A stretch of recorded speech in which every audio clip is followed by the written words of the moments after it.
Oh, so I got my um, test results from the biopsy I had.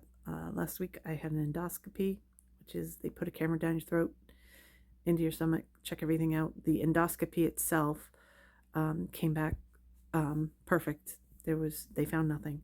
They did do a biopsy, which I was like, why are you doing a biopsy?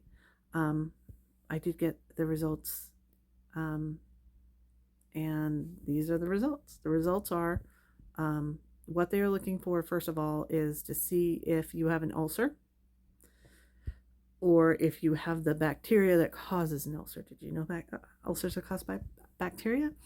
Um, anyway, and the reason that they need to know is because they have to clear that bacteria before you have surgery, because if you have a teeny tiny stomach and get an ulcer in it, that's really bad.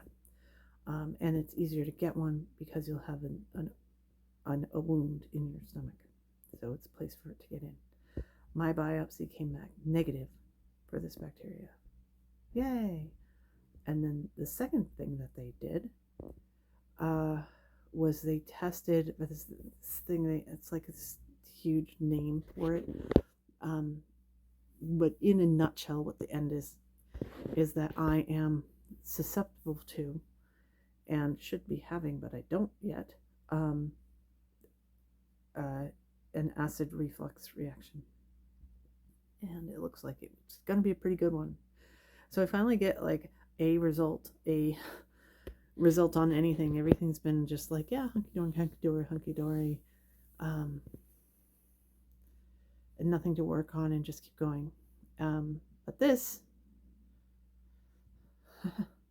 it's like a crystal ball to look into my future and find out that, yikes,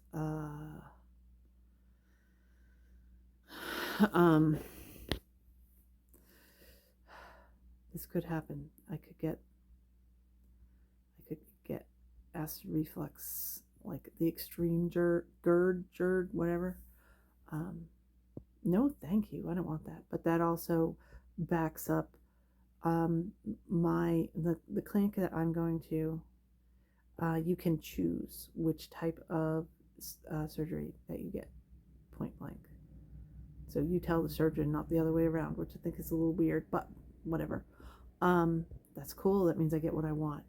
I wanted a gastric bypass as opposed to a sleeve. And there's a dual something switch. That is actually, I'm not eligible for that because that's a correction to a previous bariatric surgery, and since I haven't had one yet, I can't have that one because you can't correct something that hasn't happened. So it's basically between a sleeve, which is basically take away part of your stomach, like completely out of your body, and the gastric bypass, which is leave everything there, but basically cut it and then sew it so it's smaller, and but leave everything still intact, and then they make a new, that's why it's a bypass, they make a new sort of tube between your stomach and your intestines. And that, the gastric bypass, is, first of all, is what I want, and second, it is known to not give you acid reflux, but a sleeve can. And it's very common, apparently, whatever that means. I don't know what the numbers are, to get a result after a sleeve of having